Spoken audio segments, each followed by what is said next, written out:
আমরা চলে এসেছি টাকসিম স্কোয়ারে।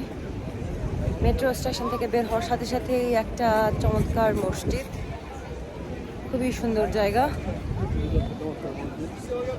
হ্যাঁ, এদিকেও একটা চমৎকার মসজিদ। আসলে মসজিদের নগরী বলা হয় ইস্তানবুলকে।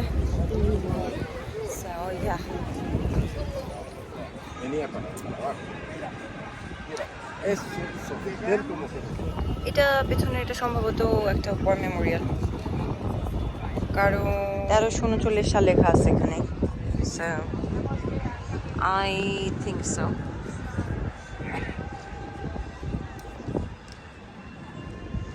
My husband is busy taking pictures of some other people. That's really nice. এইটা বাংলাদেশের মতো একটা স্ট্রিট মার্কেট। এখানে আমি কতগুলা ফুল দেখতে পাচ্ছি, ফুলগুলো সুন্দর, but I am not gonna buy. এত ভ্যারাইটিস রোজেস আসলে ইউকেতে খুব একটা দেখা যায় না, দুঃখজনকভাবে। এবং ফুল, এখানকার ফুলগুলা মানে আমার কাছে মনে হচ্ছে গোলাপগুলো বেশি সুন্দর। ইয়েস, মেবি খুবই ব্লুমি। ইউকের গোলাপ ফুলে নর্মালি গন্ধ হয় না, আমরা তারপরেও কিনি কারণ ফুল সুন্দর। এই ভিডিওতে প্রচুর পরিমাণ মানুষ দেখা যাচ্ছে টাকসিম স্কোয়ারে। আমি জাস্ট কেবলই গুগল করে দেখলাম 2023 সালে ইস্তানবুল ভিজিট করেছিল 20.2 মিলিয়ন মানুষ। টাকসিম স্কোয়ারে আসলে হচ্ছে মোটামুটি ব্র্যান্ডেড সব কিছু পাওয়া যাবে। যেমন হচ্ছে আমি জাস্ট কেবলই ক্রস করলাম হচ্ছে গেস, তারপর হচ্ছে ল্যাকোস্ট, তারপরে মানে আরও অনেক ব্র্যান্ড আছে এই জায়গায়, যেগুলো হচ্ছে ইউকেতে হয়তো কম্পারেটিভলি দাম একটু বেশি। এখানে কি অবস্থা আমি এখনও জানি না। আমি দু একটার ভেতরে ঢুকে দেখবো যে how does that basically work, মানে তাদের ফ্যাসিলিটিস আসলে কেমন, খরচ আসলে কেমন, তাহলে বোঝা যাবে যে হচ্ছে দামের ভ্যারিয়েশনটা কেমন। আমরা এখানে ডিজেল, কলিন্স, ম্যাঙ্গো, ডান দিকে টুডোরের শোরুম এগুলো দেখতে পাচ্ছি। অনেক চমৎকার চমৎকার ব্র্যান্ড এখানে পাওয়া যাবে একটু কম্পারেটিভলি কম প্রাইসে, অন্ততপক্ষে ইউকে বা অন্যান্য জায়গার তুলনায়। তো আমরা এখন একটু ম্যাঙ্গোতে ঢুকে দেখবো যে প্রাইস ডিফারেন্সটা কেমন।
সবসময় ভীষণ প্রিয়, কারণ ওদের প্রাইস কম্পারেটিভলি সব জায়গায় অনেক কম থাকে।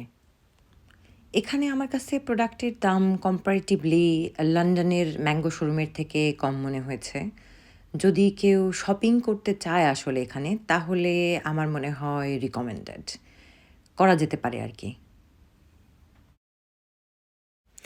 ম্যাঙ্গো থেকে বের হয়ে রাস্তায় হাঁটতে হাঁটতেই হাতের ডান দিকে দেখা গেল কেএফসি, বার্গার কিং, ম্যাকডোনাল্ড, আরও কয়েকটা খাবারের দোকান।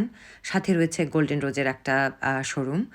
গোল্ডেন রোজ কিন্তু ইউকেতে যারা থাকেন তারা খুব বেশি দেখতে পান বলে আমার মনে হয় না। ডান দিকে স্টারবাকস, বাম দিকে হচ্ছে ইউএস পোলোর একটা শোরুম। আমি নীলকে বললাম যে চলো ভেতরে যাই, কিন্তু সে খুব একটা ইন্টারেস্ট দেখায়নি। আর মানুষজন কিন্তু বেশ শপিং করছে এখানে, কারণ তাদের দেশের তুলনায় আমি বিশ্বাস করি এখানে প্রোডাক্টের দাম কম্পারেটিভলি কম। এটা হচ্ছে H&M এর শোরুম। আমি ব্যক্তিগতভাবে H&M ফ্যান। আমার ভালোই লাগে H&M এর প্রোডাক্টস। এই ব্লেজারটার দাম মোটামুটি রিজনেবল ছিল। এখানে হচ্ছে টি-শার্ট দেখা যাচ্ছে তার প্রিয় কর্নার প্রত্যেকটা শপিং মলে ঢোকার সাথে সাথে। এটা হচ্ছে ম্যাক।